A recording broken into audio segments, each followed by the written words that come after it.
Hello, this is Lori McGilvery, Juliane Nendel, and Simon's away today. He's busy working on another big project this weekend. So we have today with us a really special guest, James LaTrobe-Bateman. He's co-founder and CEO of ReModel International. And I have the very good fortune that he's also my business partner. So today he's going to share with us some really interesting topics that Juliane and I go really deep into all the time in everything that we're talking about and teaching. And James is going to share with us from another perspective. What Juliane and I work in hugely is paradigms and perspective. James is going to add models into that. So we're going to have models, paradigms, and perspectives. So we're going to get from James' perspective how all this fits together. You ready, James? Great to see you. Yeah. Thank you. Thanks for coming in. So can you share with us a little bit? We had a really interactive, fun event last year, Impactology event. And during that event, you shared your perspective about models. Can you tell us about that? I have a little bit on the screen when you're ready. There's a little sneak peek of it on the screen. Yes, models is my thing.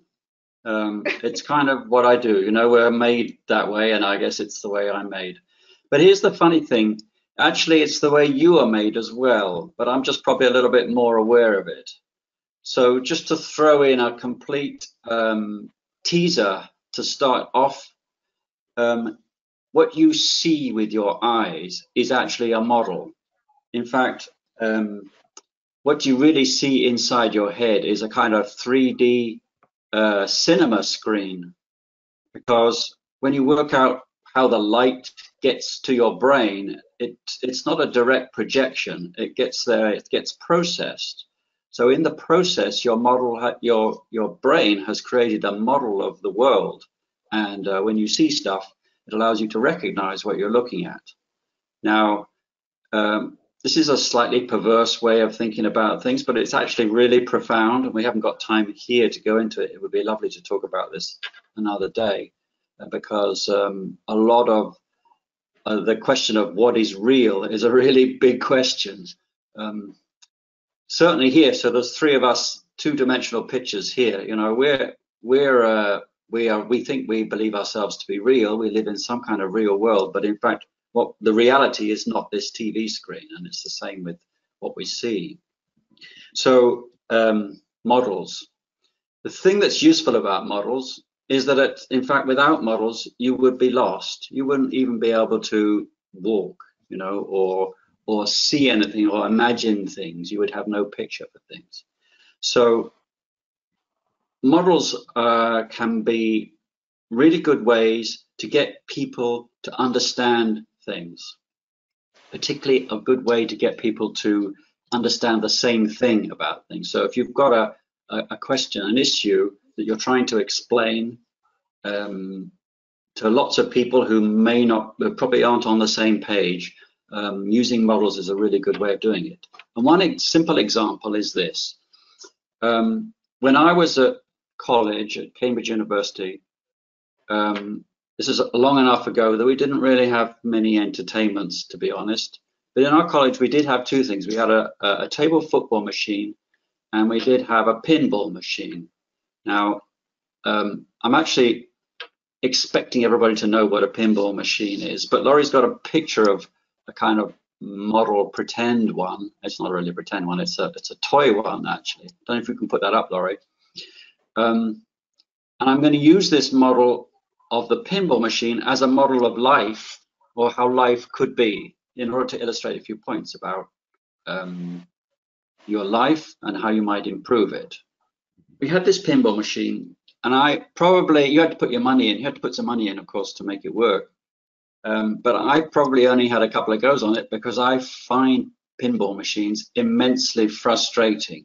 It seems to me it's pure luck, basically. And I know there are people out there who can make them score highly, but to me, it just seemed like a waste of money, you know. And what it boils down to is this: how does it actually work? How do you work it? So you've got a ball on a spring, a plunger. You've got a ball on a spring, and you pull the plunger back, and the ball flies up over the top, and it kind of meets a few obstacles, and it bounces around, and eventually it falls to the bottom, and you end up with a score. So one thing you have to do is to make sure you not only point the ball in the right direction exactly, but also pull the plunger back just exactly the right amount. If you put it too hard, the ball just goes straight around the top and disappears down the plug hole, and you score 0. If you don't put it at all, or you put it at the wrong angle, it goes down through some place and maybe you score 5. But if you really know exactly what to do, that ball goes up and hits one of these bumpers where it flies off. And then if you're really skillful, you get it to fly off one bumper and it hits another bumper, and every time it hits a bumper, it goes ping and you score another 30 points or whatever it is. And if you're really clever, you can get it to bounce between these bumpers, and it kind of just goes ping, ping, ping, ping, ping, like a kind of laser thing, scoring massive scores. In fact, if you know this Elton John song, it probably wasn't Elton John originally, Pinball Wizard, somebody else, you would know, Juliane, you're a music person. You can really score massively. So, and it was frustrating to me, because it's like, if you think of this as an analogy for life, you start off in life in a certain direction with a certain force, and to many people that kind of determines where they go. You know, if you're launched into life in the right direction with the right force, you encounter these obstacles. You kind of design your life to encounter these obstacles, whether it's going to college, getting a good job, having a profession, being a singer, whatever it is, scoring points. But eventually it comes to an end, and you drop down the plug hole, and that's it, folks. That's your score. And this is, to me, too much. It's too random. It's too uncertain. But for many of us, this is the way we see life, I think, actually. Now, there is something about this that is not in the pinball machine, which is really critical to life as we are trying to explain it on these mastermind talks. Because there are two things about the pinball setup that are actually potentially changeable. The first thing is the actual pinball setup. You can take the pins out and rearrange them. You can put them somewhere else. You can put the bumpers somewhere else. You can have a different flipper. You can rearrange the actual machine, which would potentially increase your chances of getting a good score. And if you want to think of that as being, we can all work to make the world better. It's a way of saying we're making the world better, so that people coming into this world will have a better life than we had, because we basically rearranged the pins on the pinball machine of life, the kind of environment, the world that we live in. So that's one thing that's kind of a possibility. But the other thing that's a possibility is about the ball itself. If the ball is you, if you have the ability to change your own direction, in other words, if you're not, what you do in life is not determined by how you were launched, but if in fact you find yourself going in a slightly wrong direction, or you want to change course in your life, potentially if you had the ability to change your own course, then you could affect your success in life, if I can call score success, without changing the environment. Clearly, if you could do both, then everybody would be better, and you would be better. You would be better too. So a lot of the so this is what I mean is a model of life. It's just making 2 points. One is we're here to make the pinball machine score higher, automatically, really, regardless of how you launch into life. But we're also here to try to steer ourselves to a better course through it. So a lot of personal development really is about steering yourself. But a lot of what you hear people talk about, like Laurie and I are just on a Jacqueline Novogratz moral, remind me what the program's called, I forgot. Moral leadership. Moral leadership course at the moment, where she's really talking about changing the world, you know, doing things that change the world, which is really about rearranging the pins on the pinball machine. So, but in order to be better at rearranging the pins on the pinball machine, you need to be better at redirecting yourself. You know, you need to have that skill as well. So that's a model to try and explain a point. So everybody can visualize a pinball machine. They can play with it in their mind. They can see the ideas that I'm talking about. If I had said those things in the absence of that pinball machine model, it would have been harder for you to get what I was talking about. Okay, so that's models, and in fact, that's really what I do professionally with corporations, is help them to see a situation in a way that others can see it, and that makes it easier for them to do the right thing. We've got some other stories about that which we could tell at some point, but not today. So that's so basically we think in pictures, and you create a model for people to visually see and understand something clearer. And in creating that model, you're helping shift the paradigm that they're trying to move to. Yes, you're starting from a kind of common understanding. They may not agree with your assumptions or you know, the basic rules of the game, but at least you can get on the same page and understand from the same perspective what the consequences are of changing your course or moving the pins or pulling harder or changing direction when you set off in life. You know, it makes you think about all of those things. So you're creating basically a common ground, a foundation. Yes.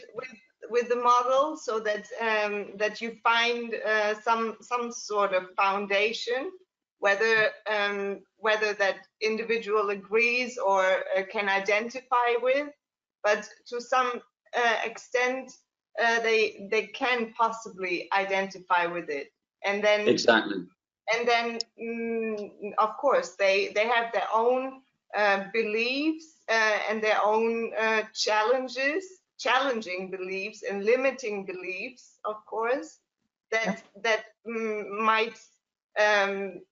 might be a little bit the challenger for the common ground. But getting always back to the model helps to pull them back in, right? Exactly. And you know, what tends to happen is they say the model is wrong because, and then you get to some agreement about how the model is wrong, and so you refine the model so that you get more people on board. But it's a way of starting the conversation, if you like, and it's an intellectual, it's a conscious thing. You're not playing with people's emotions. You're not targeting their subconscious terribly. You know, you're not challenging that. It's an intellectual exercise. So there's no particular reason why people should put up a resistance, you know, to the ideas that you're putting forward, because you're basically saying these are the assumptions, this is what it logically would lead to, therefore, you know, and they can say, well, we'll challenge the assumptions, we don't like the model, but okay, let's come up with a better one. So it's a really good starting point for change, because you kind of need to know where you are, you know, you need to have some framework for it. Current state of things. The other thing that it does is in working with a team, you have basically different silos within a corporation or a company, and everyone is very focused on their particular silo. And you're able to help visualize that particular silo and its functioning, and someone else in another silo is able to understand that one better through this. And everyone is inputting from their own perspective, all sitting around the table as a team. And you're saying, okay, that's pretty close to my silo, how it really looks and functions once you get to that point. And then as you add the other functions into it, they can see how they interact and impact each other. You know, this is all about impactology as well. We need to throw that in. There's so many layers in every one of these conversations we get into. The impactology and how what I'm doing here is affecting Juliane's team on the other side of the factory, say, the other side of the company. And when I make this change, it's visual. It's crystal clear. Everyone is looking at the same picture, and they've said, yes, my silo looks correct to me. So that's validated. So you can't question Juliane's silo without Juliane saying, no, my silo is correct. You have to challenge your own then. So Yeah. you know, then you can't say, Juliane doesn't know what she's doing over on the other side of this place. She has no idea, because we hear this all the time. Let me tell you, you can't believe how many times we hear somebody else is the problem. It just dissolves that. It completely removes, dissolves, makes a level playing field where everyone is in agreement and has validated their piece, and they can communicate in a way that they've not been able to communicate before. So it's communication as well. So basically it's taking your own self-discipline and work with yourself, on yourself, to the best common result. And everyone knows exactly what they're working on in their own niche, but doing it as a whole. That's it. That's it. It's making a more dynamic team. It's getting the buy-in all the way around from the whole, that everyone is comfortable and confident that the whole is functioning properly. Yes. And they can understand when a change is introduced, they can see it before it's a what if. They can see it before it's ever happening, that this is going to impact my area. This is what I need to be thinking about, that I need to be looking at.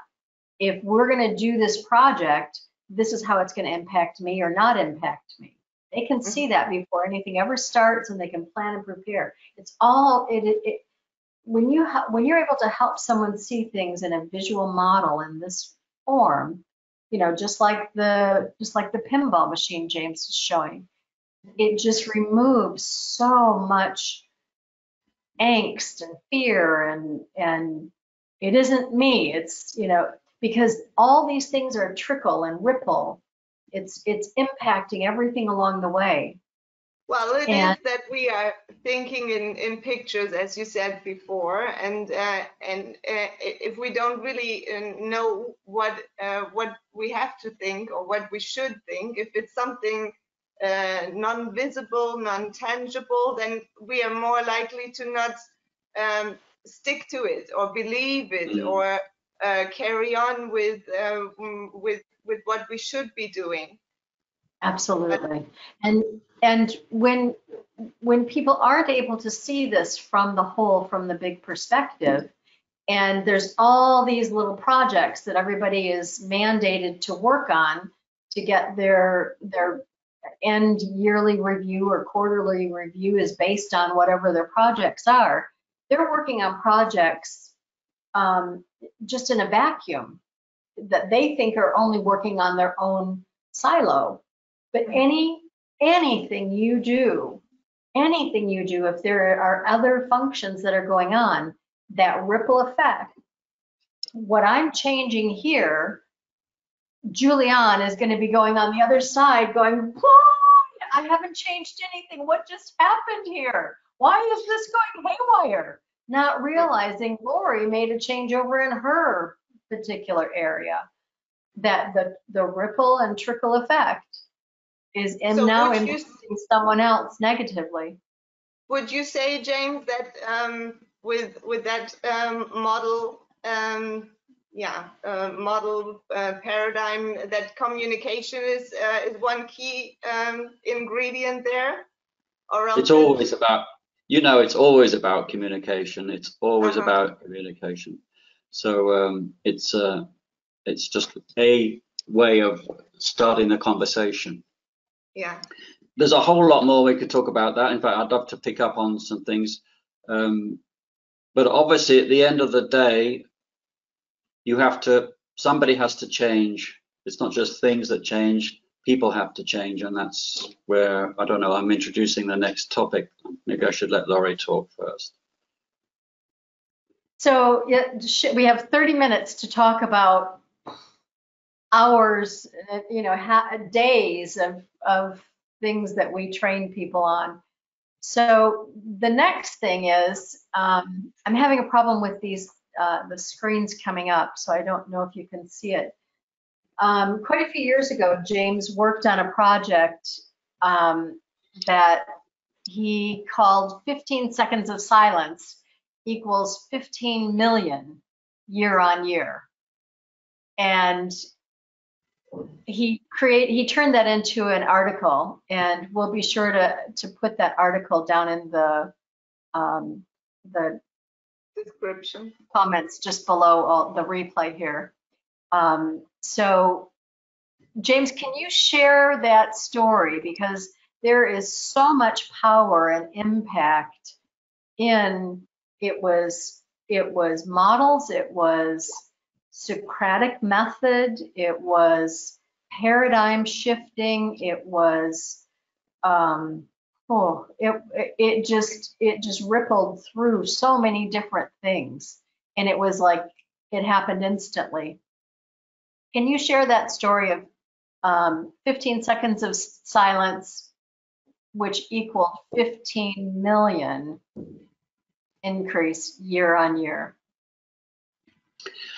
Yes, this is a story. It's really about a simple technique for helping people to change their minds about things. The way the story goes is, I was working in head office of this manufacturing company, medical device company, and they had a problem in a factory about 100 miles away. And I was sent down to take a look to see if I could figure out what was going on and if there was anything that could easily be done to fix the problem. Problem was, they were making diagnostic kits. In fact, the same company makes COVID-19 diagnostic kits to this day. But they were making kits like that, and they couldn't make enough. So they had a problem with making more. So the market demand was quite a bit higher than they had the capacity to make. So I went down to this factory. I hadn't met anybody there before, so I was new to these people. They didn't know me from Adam. And I went in with my stopwatch and clipboard, in old style fashion, and just stood around on the production line, the critical part of the production line where the problem was, and just watched them for half a day. Now, in this particular cell, there were 3 or 4 people on it. It was quite a small setup, small little room. They were it was all a clean room, so people didn't come and go. You were in there for the duration, as it were. And they work in this machine. It wasn't totally an automatic machine. It had lots of manual things going on in it.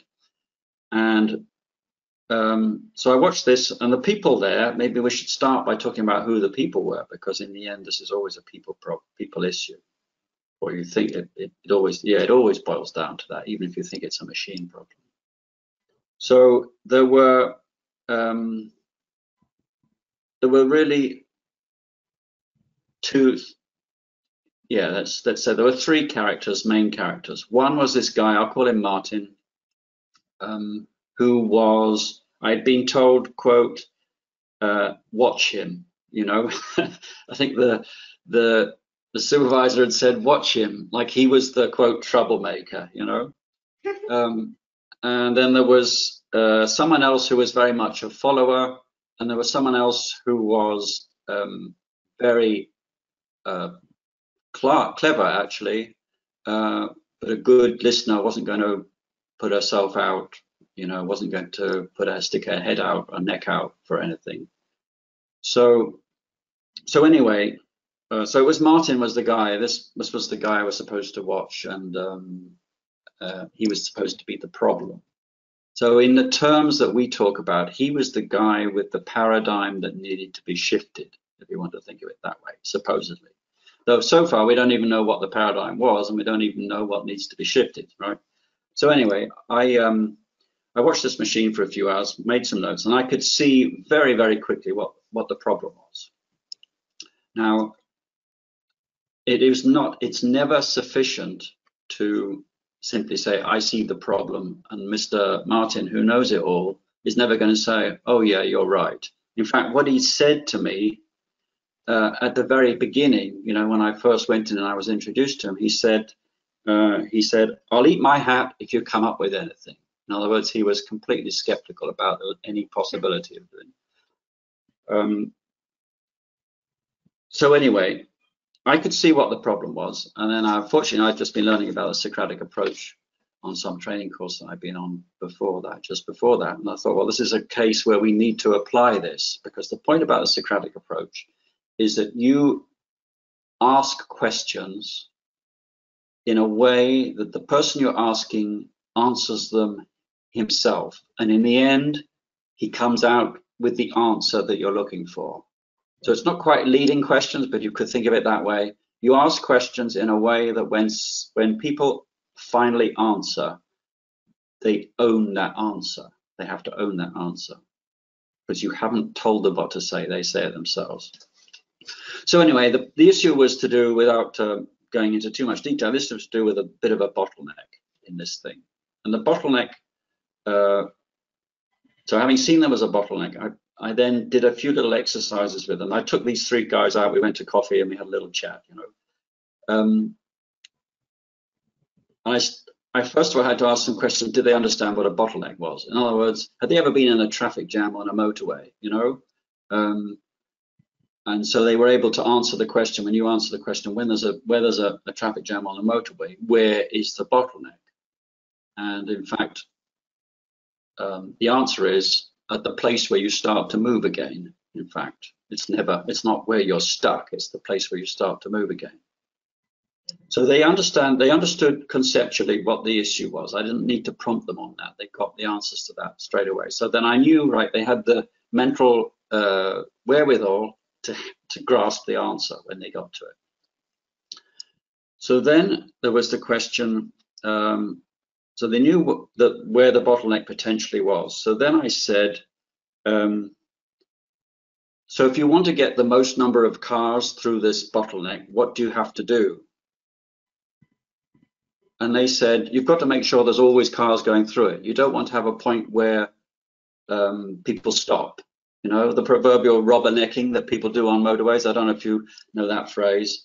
You know, if there's an accident on the other carriageway, people tend to slow down to look, because there's a traffic jam, even though there's no problem with that particular piece of the road.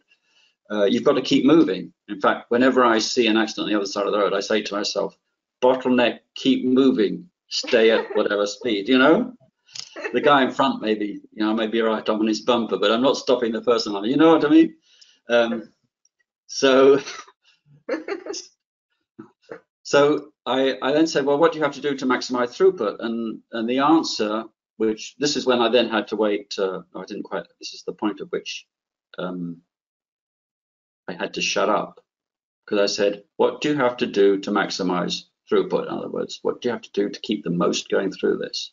This is the point at which you then go quiet and give them time to answer the question.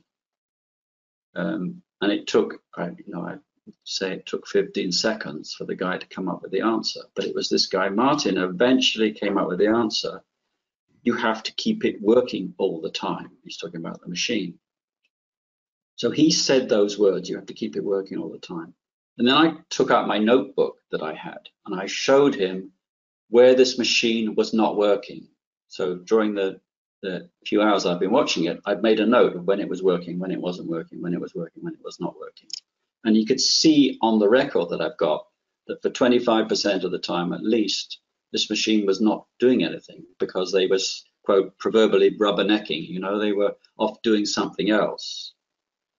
So he'd said the answer, I showed him the numbers, you know, that I'd been recording, and then he realized what the issue was. So, so the question then was, well, how are you going to do that? What's you going to do? And he came up with they came up with a suggestion, which actually involved sort of rearranging what people were doing, but they came up with a suggestion. So they actually grasped the answer in 15 seconds at the end of the day. Or the whole team, but particularly this guy, Martin, who was the guy who was going to eat his hat. Fortunately, he didn't have a hat to eat, I don't think, so that was all right. But what happened then was I went away, I went back to head office, and I said, it was like a Friday or something, I said, work the next day and then give me a call and tell me how much you made the next shift you're working. And I think they made 30% more with the same crew, same machinery, 30% more. Now, I would not have been able to get that person to have shifted his paradigm. He had a paradigm in his head that this machine was running full out. He was working as hard as he could, and there was no way you were going to get any more out of it. But in the end, his mind switched. In fact, he became a big fan, actually. For years afterwards, he was always very kind to me. So that's an example of the Socratic approach, a really simple way to get people to change their mind, which is really what we're talking about when we talk about paradigm shifts. And I know paradigm shift is a big topic, which I'm sure we're going to come back to. It fits into some of our thinking on models and paradigms, which hopefully we'll get a chance to elaborate on and talk about what the implications of that are at another occasion. So that's that story. That? Martin said something to you quite a while after that. What did he say about his hat? He said he took his hat off to me, actually, I think he said. I'll take my hat off to you. I don't have a hat to eat, but I take it off to you. I didn't believe you at all. I did not believe you. But you see, I take it off to him. He was the guy that did it, you see. Absolutely. Exactly. You empowered him by not showing too much superiority, but by, with simple questions, guiding him to the solution, basically. And he felt great. He felt great, and it lasted with him for years, actually, until I left the company. In fact, even afterwards, he was a great advocate for all kinds of things, changing things after that. So it shifted many things, and it's never one thing that you need to do when you start approaching these different changes. It's never one thing. This is why when we get talking in the 30-minute mastermind, it might feel like we're talking about so many. It is so multifaceted, and the things and the approaches and the layers and the way you have to approach these different things for the shifts to happen. And you're doing it mostly for yourself in the first place. And then Absolutely. So it ripples out. Absolutely. For yourself and for the betterment of the whole. Yeah. If you're working in a corporation or a company, you need to be thinking you're doing this for the betterment of the whole, not just me, not just my silo. This is really about the betterment of the whole of the company because of our end client, to get them the very best product possible to help their life, whatever that product is. And so that mindset shift is what needs to happen as well. That the end receiver of this, it's about them getting the very best possible in the end with the highest confidence that you can, and pride that you can put into it, what you're doing. We're at the end of 30 minutes again. Zoom. Time flies. James, thank you for coming on today with us and sharing. We definitely want you to come back, and we'll get into some more of these just fascinating, multi-layer, individual and business and paradigm shifting, and it's So you won't be able really to. made me laugh in the beginning, when you came on and you were saying, I'm all about models.